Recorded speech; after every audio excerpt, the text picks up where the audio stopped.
স্বাগতম বন্ধুরা।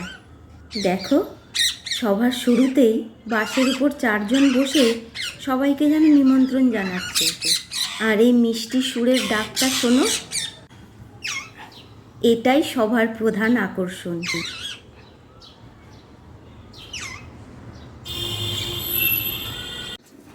সভা এখন তুঙ্গে, সবাই মিলে খাওয়া আর গল্পে মশগুল। আর ওই যে ঝুলন্ত থালায় পাখিটিকে দেখছো, ও ডানা ঝাপটিয়ে নিচে নামতেই যত বিপত্তি। হঠাৎ করে ওর ডানা ঝাপটানোর আওয়াজেই পাখিরা সব প্রাণপণে দৌড়। আশ্রয় নিল কাছেরই একটি নারকেল গাছে।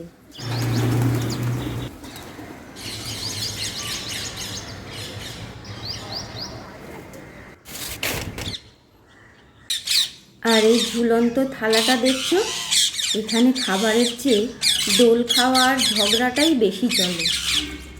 এক সময় পায়রার সংখ্যা এত বেশি ছিল যে টিয়া পাখিগুলো ঠিক মতন খেতে পারত না।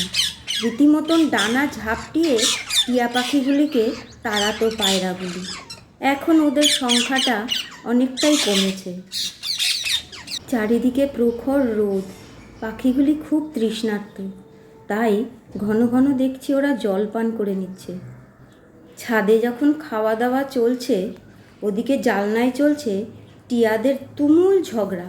সাথে যোগ হয়েছে পাড়ার গরুর হাম্বা ডাক।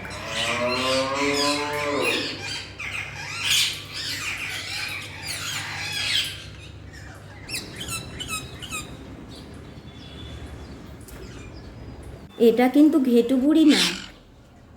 আর দোলনা থালায় তো সিট দখল নিয়ে দুজনের লড়াই চলছে।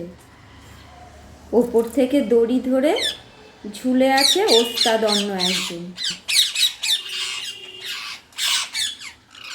ঝগড়াঝাটির মাঝেই ছোট্ট মৌটুসি নিজের মনে ফুলের মধু খেতেই ব্যস্ত। আর জালনার সেই 6 জনের বিবাদ যেন মিটতেই চাইছে না। মনে হয় পুরনো কোনো হিসাব মিলাচ্ছে তারা।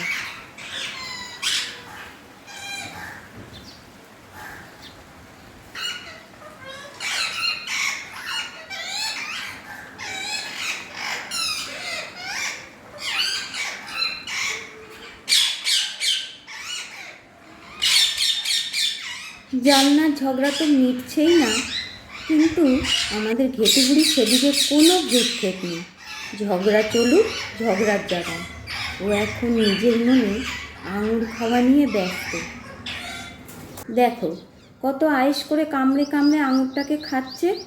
আসলে ও জানে ঝগড়া করে সময় নষ্ট করার চেয়ে এই মিষ্টি ফল খাওয়াটাই বুদ্ধিমানের কাজ।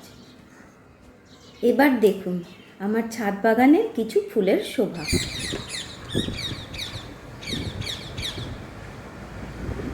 আর এইখানে আমি বুলবুলির খাবার রেখেছি। একটা কাঠির মধ্যে কলাটাকে গুজে দিয়েছি।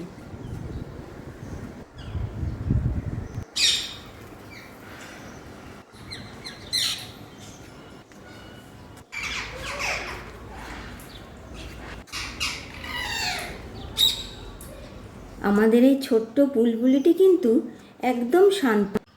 সে নিজের মনে পাকা কলা খেতে এতটাই ব্যস্ত যেন জগতের কোনো ঝগড়া বিবাদের সাথে ওর কোনো সম্পর্ক নেই। আজ তাহলে চলি বন্ধুরা, দেখা হবে সামনের শনিবার নতুন কোনো ভিডিওতে।